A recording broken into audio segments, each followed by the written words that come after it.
అందరికీ నమస్కారం అండి. ఈరోజు మనం మాధవపెద్ది ఉషా గారు రచించిన తరం మారింది అనే ఓ చక్కటి కథను విందాం. ఇక కథలోకి వెళ్దాం. అన్నపూర్ణ రాఘవల ఏకైక సంతానమైన శశికాంత్ వివాహం వైభవోపేతంగానూ అంగరంగ వైభవంగానూ జరిగింది. అమెరికాలో న్యూజెర్సీలో సాఫ్ట్వేర్ ఇంజనీర్గా పెద్ద కంపెనీలో ఉన్నత పదవిలో ఉన్న శశికాంత్ పెళ్లి చేసుకుని భార్యతో సహా తిరిగి అమెరికా వెళ్లిపోవడానికి నెల 15 రోజులు సెలవు పెట్టి ఇండియా వచ్చాడు. అప్పటికే తల్లి తండ్రి చూసి ఉంచిన అమ్మాయిల్లో నిరుపమ ఎంతో నచ్చటంతో గ్రీన్ సిగ్నల్ ఇవ్వటం, ఆమెకు కూడా శశికాంత్ నచ్చటంతో పెద్దలు వెంటనే పెళ్లి ఏర్పాట్లు చేయటం, పెళ్లి నిర్విఘ్నంగా జరగటం వెంటనే జరిగిపోయాయి. కొత్త కోడలు అందమైనదే కాకుండా అనుకువ, మన్నన, పెద్దల యందు గౌరవం కలిగి ఉండటం చూశాక అన్నపూర్ణకి ఏనుగెక్కినంత సంబరంగా ఉంది. పుట్టింటి నుంచి ఘనమైన సారితో అత్తవారింటికొచ్చిన నిరుపమను సాదరంగా ఆహ్వానించింది అన్నపూర్ణ. అంతేకాదు, కొడుకు కోడల్ని కూర్చోబెట్టి దిష్టి తీసి హారతిలిచ్చింది. కొత్త కోడలిని చూద్దామని హాల్లోకొచ్చిన అత్తగారు కామాక్షమ్మను కసిరింది అన్నపూర్ణ. ఏంటండి, మీకసలే దగ్గుగా ఉంది కదా, తగ్గేదాకా గదిలోంచి బయటికి రావద్దని ఎన్నిసార్లు చెప్పాలండి అంది విసురుగా. ఆ మాటలకు 75 ఏళ్ల కామాక్షమ్మ చిన్న ముఖం వేసుకుని గదిలోకి వెళ్ళిపోయింది. కోడలి మాటలు ఆమెకు ములుకుల్లా బాధించాయి. కాని అంతలోనే సర్దుకొని తన బాధను తనలోనే దిగమిందుకొని తన గదిలోకి వెళ్ళిపోయింది. ఎందుకంటే తనకు ఏదైనా సృష్టి చేసినప్పుడల్లా తనని ఓ అంటరానిదాన్లా చూడటం కోడలికి అలవాటే. అన్నపూర్ణకి అత్తగారన్నా ఆవిడ అలవాట్లన్నా తగని చిరాకు. ఆవిడ భోజనం చేసినప్పుడు చుట్టూతా మెతుకులు పడటం, మజ్జిగ చేతిని సరిగ్గా కడుక్కోకుండా అదే చేత్తో కంచం తీసి టేబుల్ తొడవటం, దానిమీద మరకలు, వాష్ బేసిన్లో అన్నం తిన్న చేత్తోనే పంపు తెరవటం, ఇవన్నీ చూస్తుంటే ఆమెకు కంపరంగా ఉంటుంది. అప్పటికి ఎన్నిసార్లు చెప్పింది, మీరు అన్నం తిన్న చేత్తో కాక ఎడం చేత్తో పంపు తెరవండి అని. కాని వృద్ధాప్యం వల్ల కామాక్షమ్మకి అన్నపూర్ణ చెప్పింది చెవికెక్కటం లేదు. కర్మ, ఈవిడ ఒక్కత్తి శనిలాగా నాకు తగులుకుంది అని అన్నపూర్ణ అనుకోని రోజంటూ లేదు.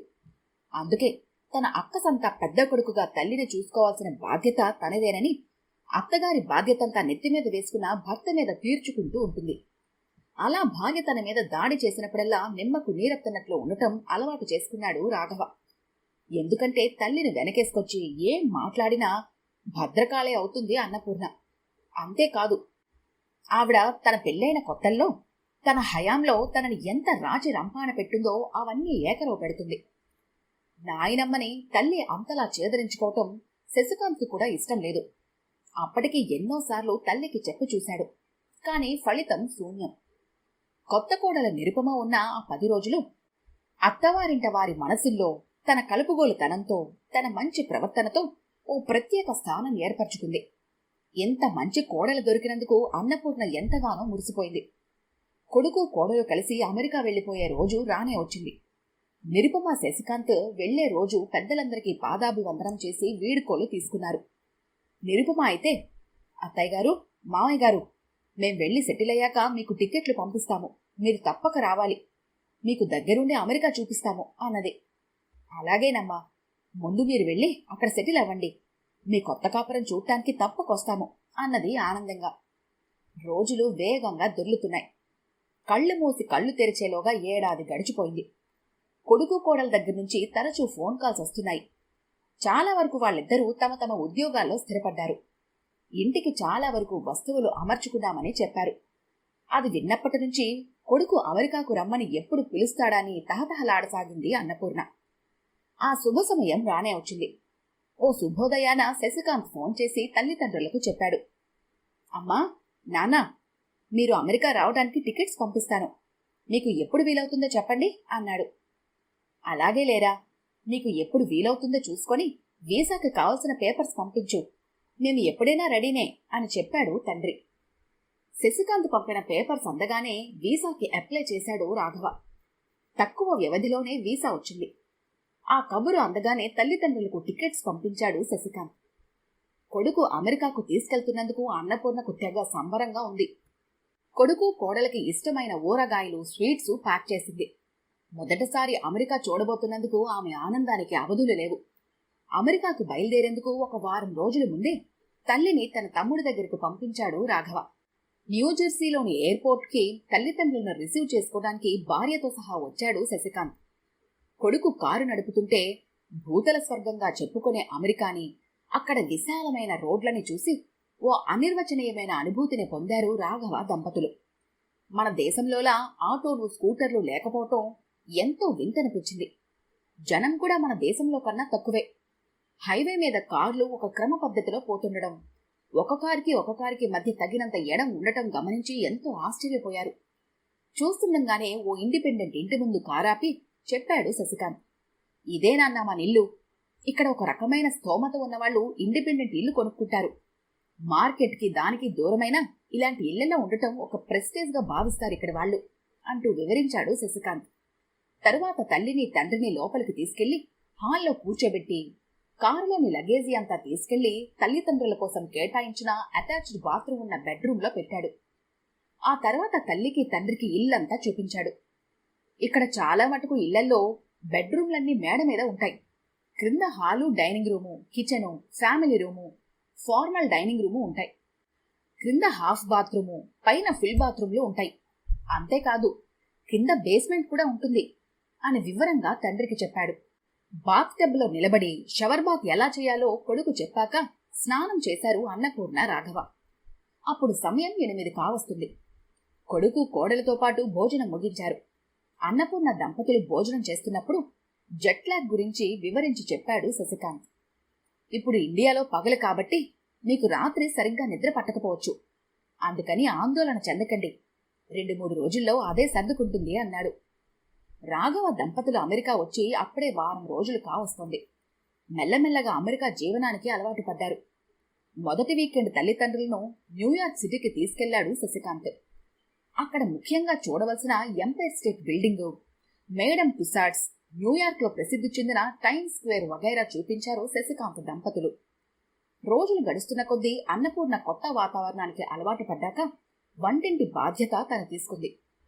కోడలు, ఎందుకు అత్తయ్య గారు మీకు శ్రమ, మీరేం చెయ్యొద్దు, అంతా నేను చేసుకుంటాను కదా అన్నా కూడా అన్నపూర్ణ వినలేదు. ఊరికే కూర్చుంటే నాకు మాత్రం ఏం తోస్తుందమ్మా, ఆ మాత్రం ఎక్సర్సైజ్ కూడా లేకపోతే ఎట్లా అన్నది. ఇక చేసేది లేక నిరుపమకు ఒప్పుకోక తప్పలేదు. ఆ రోజు కొడుకు కోడలు ఆఫీసులకు వెళ్ళాక అన్నపూర్ణ తన రంగుపోయే చీరలు, బ్లౌజులు విడిగా ఉతుక్కొని బ్యాక్ యార్డ్లోని రైలింగ్ మీద ఆరేసింది. కాని ఆ రోజు ఎండ అంతగా లేనందువల్ల అవి ఆరలేదు. సాయంకాలం ఆఫీస్ నుంచి వచ్చిన నిరుపమ అత్తగారి బట్టలు వెనకాల ఆరేసి ఉండటం చూసి కొద్దిగా చిరాకు పడింది. అయినా తన చిరాకును దాచిపెట్టుకుంటూ అన్నపూర్ణతో, చూడండి అత్తయ్య గారు, ఇక్కడ అమెరికాలో ఇలా బట్టలు ఎవరు బయట ఆరేసుకోరండి, మీరిక నుంచి లోపలే ఆరేసుకుంటూ ఉండండి అని చెప్పింది ఎంతో మృదువుగా. కాని అన్నపూర్ణ మనసు కొద్దిగా చురుక్కుమంది.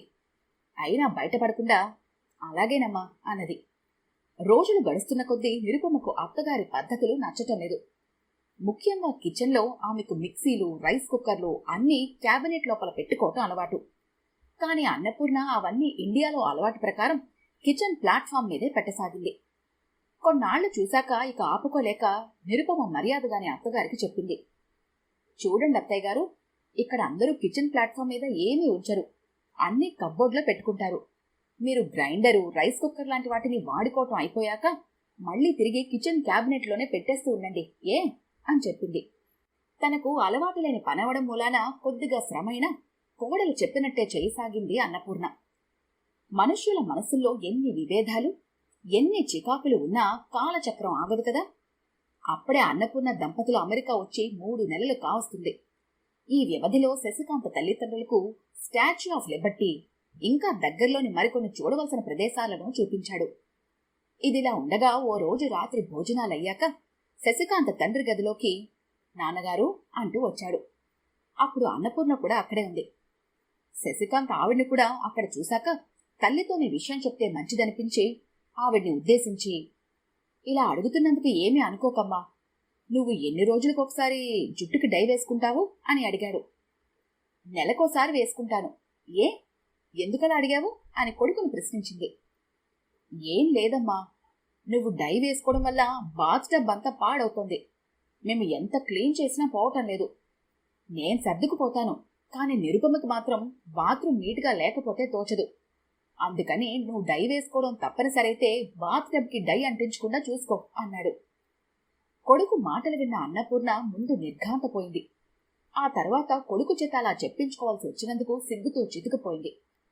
కొడుకు వెళ్లిపోయాక మౌనంగా నిద్రకు ఉపక్రమిస్తున్న అన్నపూర్ణతో అన్నాడు రాఘవ. అబ్బాయి మాటలకు బాధపడుతున్నావా పూర్ణ అన్నాడు సౌమ్యంగానే. అదేం కాదు కాని పెళ్ళై మన ఇంటికొచ్చాక కోడలు మనతో గడిపిన కొద్ది రోజుల్లో కలుపుగోలుతనానికి, ఆమె వినయ విధేయతలకు, పెద్దల పట్ల ఆమె చూపించిన గౌరవానికి ఎంతో మురిసిపోయాను. అంతేకాదు ఈమెతో నా భావ జీవితం ఎటువంటి ఒడిదుడుకులు లేకుండా గడిచిపోతుందని ఆశపడ్డాను. ఈ మాటలు నేనీ రోజు మన అబ్బాయి చెప్పిన ఈ ఒక్క విషయం దృష్టిలో పెట్టుకుని అనటం లేదు. ఇక్కడికొచ్చినప్పటి నుంచి జరిగిన కొన్ని విషయాలను ఆధారంగా తీసుకుని ఆలోచిస్తే మన కోడలికి నా అలవాట్లు పద్ధతులు అవి అంతగా నచ్చినట్లు లేవు అనిపిస్తుంది. కాని చదువుకున్నది, ఉద్యోగం చేస్తున్నది కావటం వల్ల ఆమె నేను మా అత్తగారి దగ్గర బయటపడినట్లుగా తను నా ముందు బయటపడలేకపోతుంది. అది నేను గ్రహించాను. అనాదిగా అత్తాకోడల మధ్య జరుగుతున్న ఈ సంఘర్షణకి ఒక అంతేమీ లేదా? అత్తాకోడలు తల్లి కూతులలాగా కలిసిమెలిసి సహజీవనం సాగించడం సాధ్యం కాదా? ఇదే నన్ను వేధిస్తున్న ప్రశ్న. కాని మీరు నేను గురువింద గింజలాగా మాట్లాడుతున్నానని అనుకోవద్దు. నాలోనూ లోపం ఉంది, కాదనటం లేదు అంది. అవును, నిజమే. పాతకాలంలో అత్తగారులు కోడళ్ల మీద అధికారం చెలాయించేవారు. ఆ తర్వాత కోడళ్లు పెత్తనం చేతికొచ్చాక అత్తగారులకి పెద్దతనం వల్ల వచ్చిన ధోరణి ఎబ్బెట్టుగా కనిపించే వారి అలవాట్లను సాకుగా తీసుకుని వారిని మాటలతో మానసికంగా హింసించేవారు. హింసిస్తున్నారు కూడా. నువ్వు అదే చేస్తున్నావు మా అమ్మతో. కానీ నీ కోడల దగ్గర నుంచి మాత్రం విధేయత ఆశిస్తున్నావు. అది అత్యాశ కాదా? కానీ నువ్వు తెలుసుకోవాల్సిన విషయం ఏమిటంటే ఈ తరంలో కొన్ని మార్పులొచ్చాయి.